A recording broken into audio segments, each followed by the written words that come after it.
Salut la gang! Là, je ne vous vois pas, je vais prendre le temps de m'installer sur mon ordinateur puis essayer de vous trouver live aussi. J'espère que le son est bon. On va essayer de trouver ça.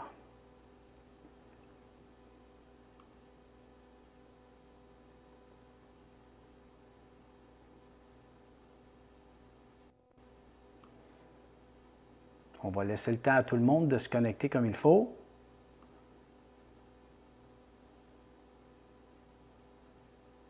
J'essaye quelque chose de nouveau. Ah là, je me vois.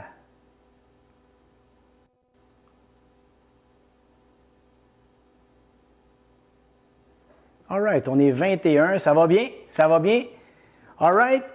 Coach Goyette pour Coach, j'ai une question. Salut mes athlètes et parents d'athlètes. J'espère que vous allez bien. J'ai eu des bonnes questions tout au long de la semaine, puis jusqu'à là aussi 5 minutes, j'en ai eu encore. Question très intéressante que j'ai envie de répondre avec beaucoup de passion parce que c'est des choses vraiment qui me touchent. La première, bien, on va commencer avec une question de Xavier Ayotte. Et puis celle-là, elle me tient à cœur parce qu'il me demande pourquoi Goyette 360? Pourquoi ça s'appelle comme ça? Eh bien, je vais vous répondre, ça va être un petit peu long parce que je dois expliquer d'où ça vient, parce que c'est compliqué pourquoi j'ai appelé ça Goyette 360. Eh bien, tout a commencé parce qu'on a essayé tranquillement. J'ai toujours entraîné des athlètes dans le passé en étant comme un entraîneur privé. Et puis, arrivé à Saint-Jean, j'ai rencontré quelqu'un qui s'appelle, pour ne pas le nommer, Pierre Simard, que je nomme souvent. Salut mon chum. Écoute, puis j'ai voulu entraîner des jeunes athlètes et puis, pour faire une histoire courte, on a décidé de faire un projet pilote puis d'entraîner les parents aussi. Alors, le nom est venu, je t'explique vite. Un athlète, un joueur de hockey, il doit être fort dans un plan, je l'ai dit l'autre jour, dans un plan tridimensionnel. C'est-à-dire que tout ce qui est autour de lui, il doit travailler dans tous les plans d'action. Donc, à 360 degrés. Tout ce qui l'entoure, il doit être fort, il doit être capable de travailler dans ce plan d'action-là.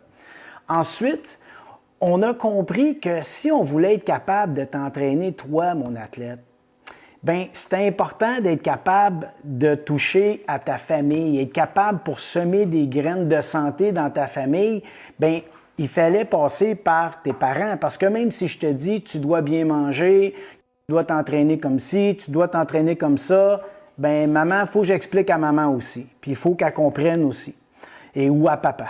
Et pour faire en sorte que les parents comprennent, bien, on leur a fait vivre un peu ce que vous vivez en temps réel, ce qui veut dire de t'entraîner, de faire toutes les activités avec toi, puis de comprendre c'est quoi tes besoins. Et suite à ça, bien, on s'est dit, bien, c'est exactement ça, c'est Goyette 360, c'est moi Goyette parce que j'ai pris plein de trucs d'entraînement et j'ai développé ma propre façon d'entraîner mes athlètes. Et puis, avec ça, bien, on a décidé que 360 venait du fait qu'on touche tout le monde autour de toi. On t'entraîne comme un athlète complet parce que le hockey, c'est un sport complet. Alors, on a choisi 360 pour ça. Et puis, tu sais quoi? 360 aujourd'hui prend tout son sens parce qu'on entraîne du monde alentour de toute terre. On entraîne du monde en France, on entraîne du monde partout. Alors, tu vois, tout prend son sens. Goyette 360, en fait, c'est ça. Alors, tu sais, au-delà d'entraîner un athlète, bien, on entraîne la famille, on entraîne ta sœur, ton frère. Donc, on a réussi notre mandat, notre mission, qui était le but premier d'entraîner les jeunes joueurs de hockey. Parce qu'avant, j'entraînais juste des jeunes d'à peu près 16 ans et plus ou des joueurs de la Ligue nationale. Maintenant, j'ai décidé de me tourner vers les jeunes pour mieux vous préparer à aller le plus haut que vous êtes capable d'aller, dans le fond, puis de devenir le meilleur joueur de hockey que toi, tu as envie d'être, de ne pas te limiter. Et puis, si je suis capable par le fait même de mettre des graines de santé dans ta famille puis de faire en sorte que tes parents, maintenant, ils comprennent bien c'est quoi tes besoins puis qu'eux aussi emboîtent le pas, bien, c'est plus facile pour toi de passer à travers tout ce cheminement d'athlète-là. Puis maintenant, bien, comme je te dis, bien, c'est international, on est partout. Bien, tant mieux parce qu'on touche à des gens un peu partout puis ça a toujours été notre mission d'essayer d'entraîner ou d'aider le plus grand nombre de gens possible. Puis aujourd'hui, bien, avec les réseaux sociaux, avec les Facebook puis les YouTube, bien, on est en mesure de pouvoir le faire. Fait que on a trouvé notre niche, on a trouvé notre mandat, puis Goyette 360 maintenant, bien, ça prend tout son sens, puis on est bien fiers de ça. All right? Alors, j'espère que ça répond à ta question. Essaye de faire ça court, mais je te le dis, quand je commence à parler de ça, quand je commence à parler de notre mission, de ce qu'on est, je parlerai... on dépasserait l'heure, je pense. Fait que je vais me concentrer là-dessus. Je vais être sûr de répondre à tout le monde, puis j'espère, Xavier, que ça répond bien à ta question. J'ai Jessica Leblanc qui m'a posé la question « Quand devrait-on débuter notre préparation hors saison? » Hey, ça, c'est une bonne question parce que c'est pas pareil pour tout le monde. En fait, dès que ta saison de hockey termine, on devrait presque commencer notre préparation pour la saison prochaine. Mais quand on dit préparer la saison prochaine, ça veut dire que tu as toute une préparation, tu as plein de phases dans ton entraînement. On ne commence pas juste à s'entraîner, let's go. Ça veut dire que, exemple, tu termines de ta saison de hockey qui est, exemple, supposée d'être, avril. Ben début avril, on était supposé d'avoir terminé, mi-avril, peu importe. Ben là, logiquement, tu peux prendre une semaine ou deux de congé. Ça fait du bien, premièrement, parce que tu n'arrêtes pas. Hein? Fait que ça fait du bien. On prend juste un break, puis tu n'es pas obligé d'arrêter totalement. Tu peux faire ce qu'on appelle de la récupération active. Dans le fond, c'est de rester actif, mais avec une moins grande intensité, moins grande demande, tu sais, d'aller t'amuser, d'aller jouer dehors, d'aller faire, tu peux t'entraîner, faire des exercices, mais tu n'es pas obligé de rien faire de spécifique, puis pas nécessairement en pensant au hockey, c'est vraiment juste de dire, hey, moi, je vais faire du rollerblade, je vais faire de la trottinette, je vais faire du vélo, fais ce que tu veux, mais pas nécessairement pour le hockey. Puis là, une fois que ces 2 semaines-là sont passées, ta préparation commence. Par contre, plus on avance dans l'âge et moins on a de temps. Si tu joues dans le 2A, ça termine à peu près pareil, mais sauf qu'exemple, si tu as été choisi pour jouer à Hockey Québec, oups, ça se prolonge un peu. Si tu t'en vas à la Coupe, pas la Coupe Dodge, mais si tu continues à jouer du hockey d'été, si tu fais, bien là, ça se prolonge un peu, puis je te dirais que ça complique un peu plus ta préparation. Parce que logiquement, dans ta préparation, comme je t'ai dit, tu as plusieurs phases, et dont une des phases, c'est de ramener l'équilibre dans ton corps. Le hockey, c'est un sport compensatoire, donc c'est souvent les mêmes muscles qui travaillent. Donc, ce que tu veux faire, c'est rééquilibrer ça. Il y a des muscles qui ne travaillent pas assez, puis il y en a qui travaillent beaucoup trop. Donc, on veut ramener l'équilibre dans le corps. Je ne veux pas rentrer trop dans les détails de tout ce qu'on doit faire, etc., mais grossièrement dit, ça ressemble à ça. On veut ramener l'équilibre, et puis après ça, bien là, tu as des phases d'entraînement qui vont être comme je veux prendre de la masse musculaire, je veux travailler certaines choses, des paramètres athlétiques que je veux augmenter. Et puis, au fur et à mesure que le temps avance, bien, tu vas travailler d'autres choses pour arriver prêt à ton camp d'entraînement. Donc, moi, je te dirais, en grosso modo, 12 semaines, c'est une bonne préparation. 10 semaines, très bonne préparation, et là, ça descend. 8, etc. Tu vas avec le temps qui te reste. Il y en a qui jouent au hockey encore plus longtemps, donc le temps devient un gros facteur. Fait que tu as moins de temps pour te préparer pour la prochaine saison. Puis souvent, bien, les gens qui ont moins de temps, c'est souvent ceux qui jouent au hockey longtemps, qui jouent dans l'élite, qui jouent dans des niveaux plus élevés. Et souvent, bien, ces gens-là ont la chance de bénéficier d'entraînements hors glace pendant la saison, d'avoir des entraîneurs qui les aident par rapport à ça. Donc, il y a moins de Pas qu'il y a moins de débalancement, il y a tout de même des débalancements, mais il y a moins de pertes pendant l'année. Tu sais, quelqu'un qui s'entraîne pendant 10-12 semaines pendant la saison commence, là, tu as l'école, tu as tout, puis tu bénéficies pas d'entraînement hors glace, bien, c'est sûr qu'au niveau efficacité physique, ça va commencer à descendre. Ta force descend, ton conditionnement descend, et etc. C'est sûr que ça va diminuer. Donc, quand tu recommences ta préparation hors glace, hors saison, ben là, il faut remonter un petit peu la pente, essayer de retrouver ce qu'on avait et de faire un gain. C'est pour ça que l'entraînement hors glace est de plus en plus intégré dans ta saison régulière. Je sais qu'il y a bien des jeunes, vous aimez pas ça, mais c'est tellement important si tu veux devenir un bon joueur de hockey. Tu sais, ça fait partie de ton cheminement d'hockeyeur, tu sais, de prendre soin de ta condition physique. Puis souvent, bien, les jeunes, vous arrivez pendant la saison, puis vous arrivez à une étape comme au mois de décembre, puis vous sentez de la fatigue. Mais souvent, la fatigue, c'est pas parce que tu en fais trop, c'est souvent parce que tu n'en fais pas assez ou parce que tu ne le fais pas comme il faut. Fait que c'est vraiment important. L'entraînement prend beaucoup de place présentement, puis ça va de plus en plus. Les professionnels, bien, ils ont la chance de bénéficier d'entraîneurs qui sont toujours là, que tout est compté, tout est géré. C'est pas pareil au niveau amateur, mais quand même, vous en avez besoin, les boys et les girls. Vous en avez besoin, les hockey. C'est très important. Puis de façon bien quantifiée, puis peut-être bien structurée aussi. Ça aussi, c'est important. Donc, je vous dirais, un bon 12 semaines, 10 semaines, le plus bas tu peux aller, c'est 8. Quand tu descends en bas de ça, la préparation est tough. En bas de 8 semaines, c'est tough. Ensuite, je vais regarder tout de suite si j'ai des questions. C'est-tu mieux de prendre le shake tout de suite après le training ou un shake à l'heure du midi? Le shake, le meilleur temps pour le prendre, c'est tout de suite après l'entraînement. Tout de suite après l'entraînement. Pourquoi? Parce que ton système est ouvert puis prêt à recevoir plus qu'il est capable d'en prendre d'habitude, de façon habituelle. Et puis, c'est plus facile à digérer, plus facile à assimiler. Donc, mettons, tout de suite après, tu peux prendre ton shake, puis je te dirais, 1 heure après, je pense que tu peux aller manger. Tu vas avoir faim. Oui, puis ton corps il est capable d'en prendre. C'est la même chose après le hockey. Tu sais. Si tu veux te dépêcher pour consommer quelque chose, plutôt que manger un hot dog au dépanneur de la cantine, dans le restaurant, dans l'aréna, bien à ce moment-là, tu sais, tu peux t'amener un shake de protéines, tu mets de l'eau dedans, puis tu peux t'amener un fruit, tu consommes ça tout de suite après ton hockey en t'en allant dans l'auto, en t'en allant à la maison. Puis après ça, bien arrivé à la maison un petit peu plus tard, bien tu peux manger, puis ça va super bien s'assimiler, puis tu ne seras pas trop plein, puis ça va faire la job.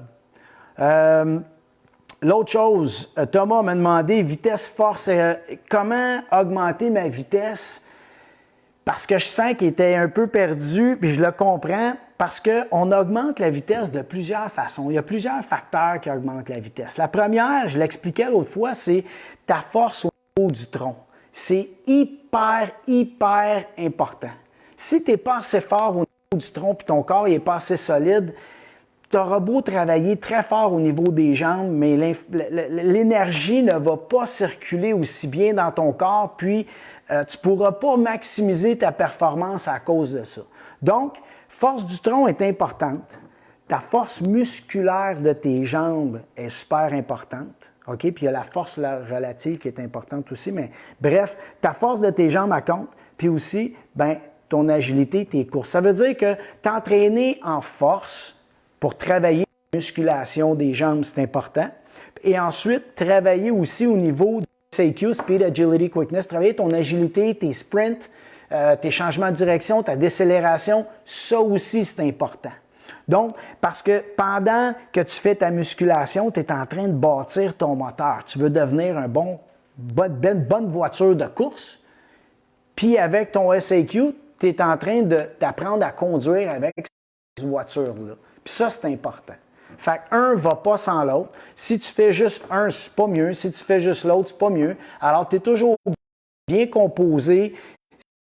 Ces petites composantes dans ton entraînement-là doivent être bien jumelées à travers le temps pour faire en sorte de maximiser ça, puis tu vas pouvoir développer justement ta vitesse, puis faire en sorte que tu sois plus rapide sur la glace.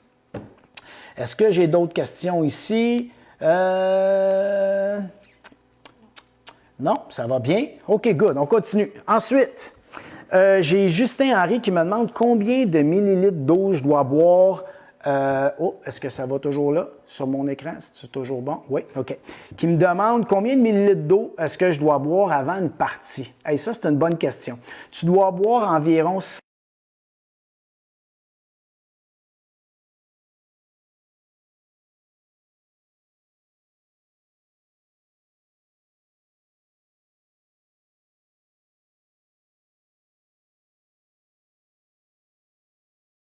Je vais me déconnecter.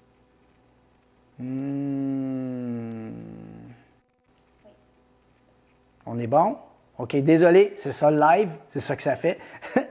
Donc, Justin, 500 ml à 800 ml d'eau 2 heures avant, tu n'es pas obligé de tout caler d'un coup.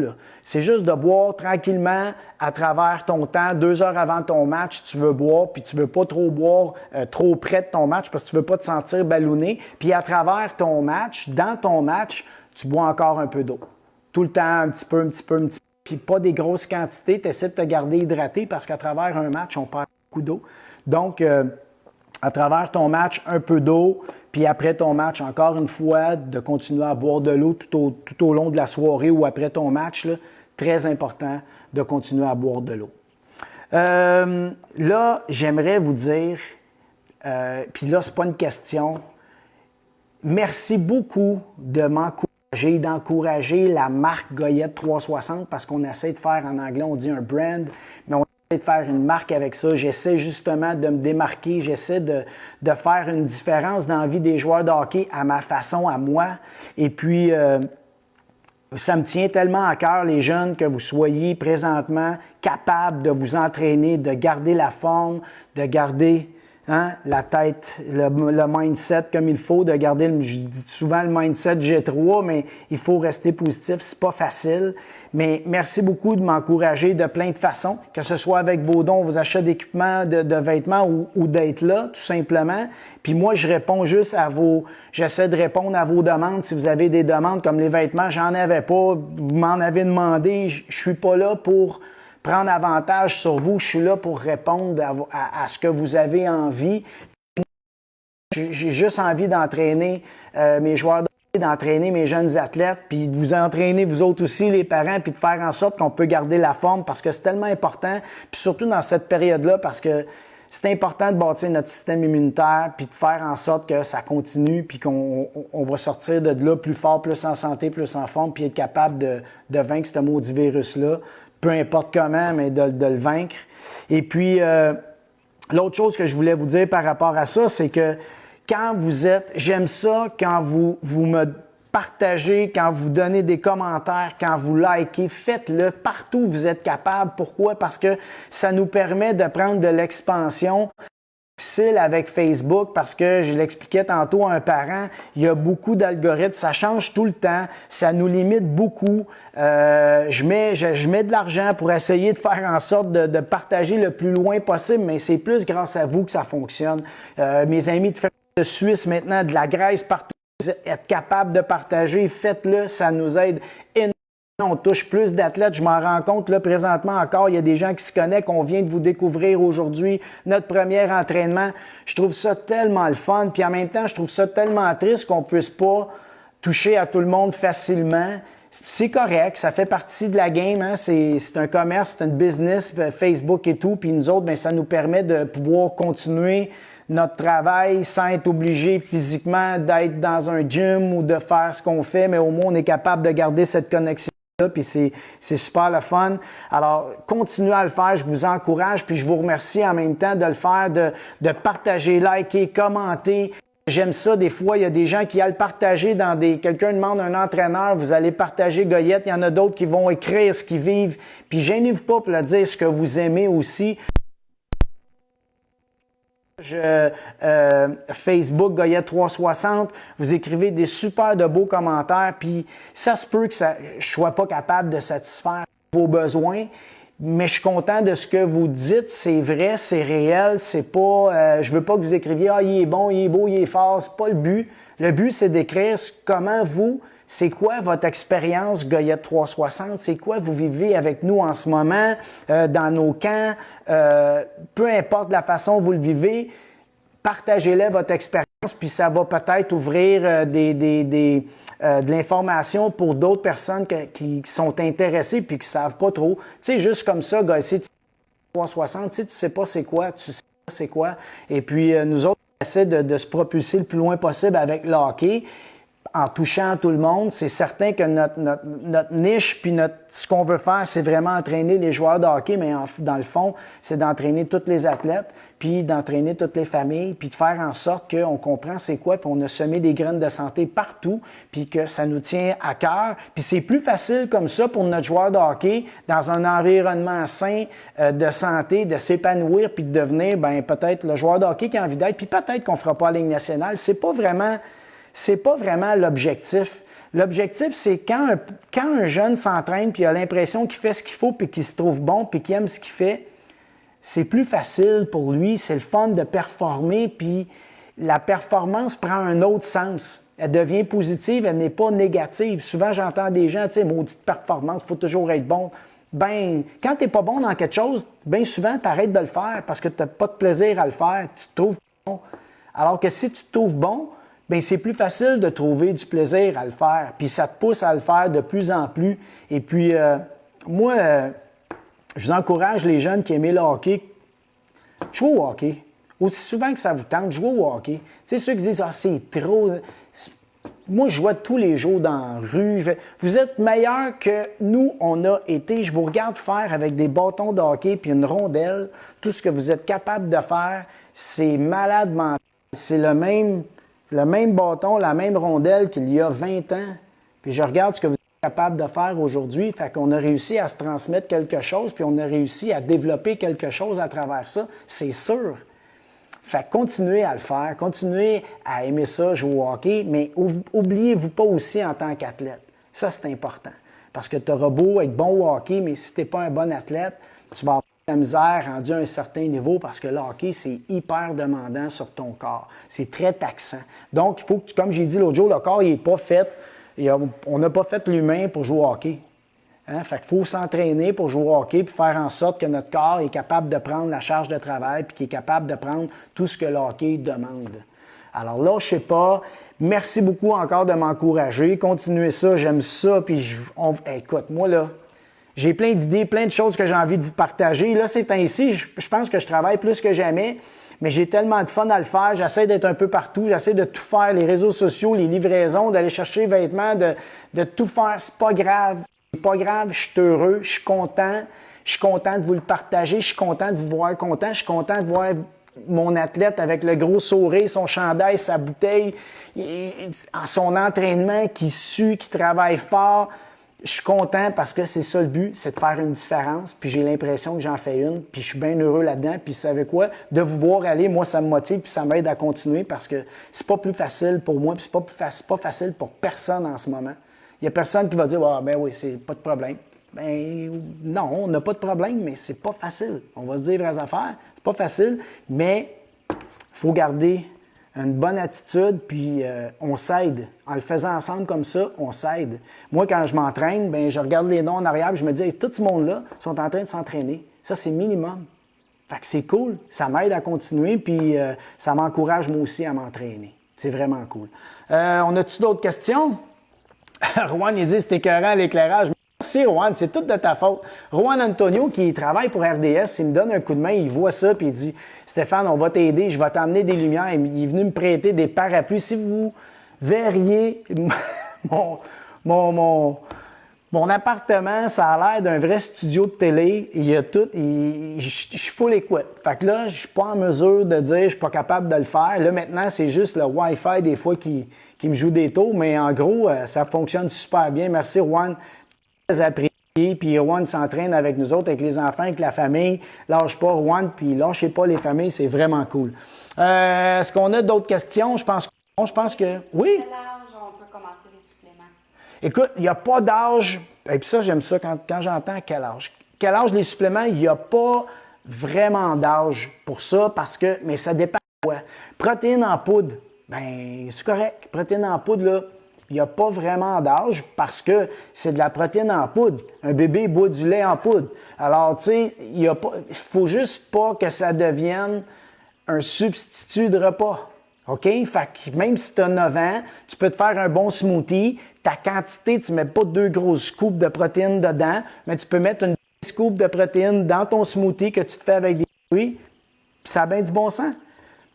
Si on regarde le lait au chocolat, je pense qu'il y a de la protéine dedans, puis il doit en avoir de la protéine de petit lait là-dedans, quelque chose, mais il n'y a rien de mauvais là-dedans. Où est-ce que je veux aller là-dedans? C'est que peut-être les autres suppléments. Tu sais, on entend parler de la créatine. Quand tu rentres dans un magasin, c'est plein de suppléments. Alors, il y a des choses qui, c'est pas adapté aux jeunes enfants. Il y a des choses qui deviennent pour la performance, que moi, je suggère plus à des jeunes de 14, 15, 16 peut-être. Puis encore là, c'est des suppléments, mais c'est pas des substituts. Donc, moi, je dirais, il n'y a pas vraiment d'âge pour la protéine. Pour le reste, oui, attendre un peu, 14, 15, 16. Vitamine complète, 10 ans, là, une bonne vitamine complète, parce que, tu sais, je voudrais manger, si je ne me trompe pas, c'était 7 ou 8 légumes différents à toutes les semaines. Bien souvent, on tourne alentour des mêmes légumes. Tu sais, on tourne alentour des mêmes légumes, c'est pas toujours évident à cuisiner, etc. Puis souvent, c'est rapide. On devrait manger X nombre de portions de légumes par jour. C'est pas toujours facile. Puis les enfants, ils ne traitent pas toujours sur les légumes. Fait que des fois, dans un smoothie, plus facile, meilleur, tu ajoutes un peu de protéines, boum, on vient de rentrer sa portion de légumes, on vient de rentrer des fibres, super, puis on rajoute un peu de protéines, puis la job est faite. Alors, il n'y a pas vraiment, je dirais, mettons 8 ans, là, pour commencer à prendre des suppléments de protéines, à peu près, c'est correct, à 8 ans. Il s'entraîne, il fait de l'exercice, il court, là, puis il veut prendre un petit smoothie, tu peux en mettre un petit peu. Tu n'es pas obligé de mettre une grosse coupe, une petite cuillère, tu viens de rajouter un peu de protéines, puis ça fait un bon smoothie. L'âge m'amène à parler à quel âge qu'on commence à s'entraîner avec des poids. Bonne question, hein? Moi, je dirais, là, moi, je commence avec les jeunes à 13-14 ans. Puis 13 ans, 14 ans, c'est même pas une formule de vraiment très intense, c'est une formule éducative. Ça veut dire que tu vas apprendre les bases de l'entraînement. Tu vas travailler aussi fort, pas nécessairement avec des gros poids, parce que ce qui est important dans l'entraînement en musculation, c'est ce qui fait le plus souvent la faille dans les programmes, c'est ta technique qui vient avec une posture pour savoir quel poids prendre. Et souvent, ça, ce n'est pas fait parce que c'est pas fait par des pros, parce que c'est pas fait comme il faut, parce que je ne veux pas nommer rien, je ne veux pas mettre le blanc de nulle part, mais c'est 90% du problème au niveau des entraînements, c'est ça. C'est fait tout croche. C'est pas nécessairement approprié parce que on s'entend là. Quelqu'un me dit je fais du CrossFit. C'est correct, c'est bon, ça peut t'aider. Oui, la musculation, le bodybuilding, tu sais, souvent, il ne faut pas faire de... Peu importe, tu fais de la musculation fine, mais il y a une façon de forcer. Il y a une technique et il y a une posture. Puis ça, quand c'est pas mis dans l'équation, ça change beaucoup de choses. 1, dans les blessures, 2, dans le résultat, puis aussi dans l'éducation du jeune. Dans l'éducation, parce que là, la première année, 13-14 ans, tu apprends à forcer, tu prends conscience de tout. Puis je dis conscience, c'est vraiment ça, parce que c'est constamment une prise de conscience. Là, tu t'en viens faire de la musculation, mais c'est du conditionnement physique. Puis du conditionnement physique, ça veut dire de programmer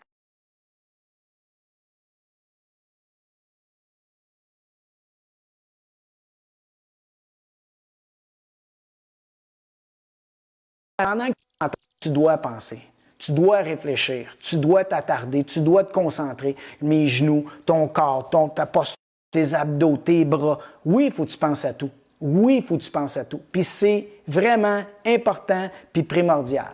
Donc, même dans ton entraînement de musculation, 13-14 ans, c'est correct, mais tu vas prendre un poids adapté pour que tu forces de telle façon en étant capable de garder ta posture pour travailler tel muscle. On s'entend? Alors, c'est pas à l'envers. Tu mets pas un poids, puis tu vas dire, je vais forcer pour être capable de faire juste 10, puis après ça, pour travailler tes... Non, c'est l'inverse. Mon but, c'est d'avoir telle posture, je veux travailler tel muscle, donc je vais faire tel mouvement, donc je vais utiliser tel poids pour être capable de tout garder ce que je viens de dire avant. OK? Puis ça, c'est hyper important. Fait que t'entraîner, de faire de la musculation, c'est pas n'importe quoi. 13 ans, 14 ans, pas de problème. Puis même quand il arrive à 16, 17, j'entraîne encore du monde, des athlètes qui ont 20, 25, je corrige encore, puis j'arrêterai jamais de les corriger. Puis je suis dans leur derrière comme ça se peut même pas, parce que je les laisserai pas forcer tout croche. Puis ça fait toute la différence. Ces gens-là, puis moi quand je les entraîne à 15, 16, 17 ans, puis là, ils partent, puis il y en a qui vont s'entraîner, qui allent ailleurs, qui allent voir d'autres entraîneurs ou qui rentrent un coup, qui commencent leur saison, s'en allent avec d'autres entraîneurs. J'ai des entraîneurs qui m'appellent puis qui me disent « ça paraît qu'elle a passé avec toi parce que, écoute, c'est droite, c'est fait comme il faut, j'ai rien à dire, je ne fais que l'encourager dans sa performance, puis ça va vraiment bien. » Parce que c'est hyper important. Puis quand tu passes par moi, je te jure, je te laisserai jamais forcer tout croche. Jamais de la vie. C'est ben trop important. All right? Fait que 13, 14, n'ayez pas peur les parents, c'est correct. Parce que c'est pas plus facile de faire un push-up à 10 ans, 11 ans, d'essayer de faire un push-up avec le poids de ton corps que de te coucher sur le dos puis d'avoir des petits poids de 5 livres puis de faire un mouvement. Tu comprends? Fait que tu viens de faire des poids puis tu viens de faire un mouvement, mais si je te vire de bord puis je te place en position push-up, la tension dans tes muscles est aussi grande que si tu avais une grosse barre puis tu avais des poids. OK? Puis des fois, c'est même plus dur de travailler avec ton corps que de travailler avec des poids parce que c'est plus facile de gérer ta tension musculaire pour être capable d'avoir une bonne technique que de travailler avec ton poids. Ça prend du temps à s'ajuster, puis souvent, ben avec ton corps, il y a souvent de la compensation. Puis souvent, c'est là les blessures. Tu sais, j'en ai, là, gars, ils font des push-ups pour nommer, c'est pas nommer personne, mais tu sais, des tendinites, des bursites, mais souvent, c'est juste parce qu'on bouge mal. C'est pas, l'exercice ne te blesse pas. C'est comment tu fais l'exercice qui te blesse. Il n'y a pas un exercice, quelqu'un dit « Ah, c'est quand j'ai fait tel mouvement, ça, cet exercice-là, moi, je ne peux pas faire. » Tu peux tout faire. C'est la manière que tu l'as fait qui n'était pas bien. Si tu n'as carrément pas bien bougé, tu n'as pas bien forcé, tu n'as pas bien activé tes abdos, peu importe la raison, mais c'est clair que c'est la façon que tu as forcé qui n'est pas bonne. Parce que ton corps il est capable de faire n'importe quel exercice si tu es rendu là. Il faut que ce soit très adapté. Donc, des fois, même quand j'arrive avec un jeune de 13-14 ans, si tu t'en vas chercher l'entraînement que McDavid y fait, puis tu veux faire la même chose, c'est pas bon, tu n'es pas rendu là. McDavid, il n'a pas ton âge, puis il n'a pas toutes les années d'expérience d'entraînement que toi, tu as, ou plutôt que toi, tu as les siennes. Tu ne peux pas faire ça. Il faut se rendre. C'est progressif, c'est graduel, tu vas te développer, tu te développes en tant qu'humain, tu te développes en tant qu'athlète, puis tu te développes en tant que joueur de hockey. Fait que ça, c'est tous des facteurs à tenir pour compte quand tu fais ton entraînement, quand tu t'entraînes, quand tu fais des exercices, d'aller trop vite, ça ne va pas plus vite finalement. Parce que souvent, tu vas aller super vite, puis tu ne seras pas capable d'arrêter, puis tu vas te blesser. Puis là, tu vas être obligé d'arrêter parce que tu es blessé. Fait que des fois, ça ne vaut pas la peine. Le risque n'en vaut pas la peine. Puis, pour ce que tu vas gagner, si tu gagnes quelque chose, pas assez important. Alors voilà, c'est ce qui conclut notre chronique. Coach, j'ai une question. On a busté de 5 minutes. On va dire que c'est parce que ça l'a arrêté quelque part là, dans le temps. Alors, merci beaucoup d'avoir été là. Je veux juste, avant de continuer, on a-tu d'autres questions? Non, on est correct? Si je vais avoir des casquettes, j'ai eu des casquettes. Il m'en reste quelques-unes d'adultes. CCM n'est pas encore ouvert pour avoir nos casquettes. J'ai eu présentement des juniors, mais je ne sais pas, ça a l'air vraiment petit. Fait que je vais regarder, j'ai été les chercher aujourd'hui. Je vais regarder demain pour la dimension, pour les specs qu'on appelle, de savoir les dimensions, puis je vais être en mesure de pouvoir partager l'information. Là, je n'étais pas assez certain. Puis sinon, ben regarde pour en faire d'autres puis les avoir le plus vite possible, mais c'est pas toujours évident. Mais il m'en reste quelques-unes adultes. Là, je viens de recevoir mes juniors. Dites-moi ce que vous avez besoin, puis je vais essayer de répondre à votre demande.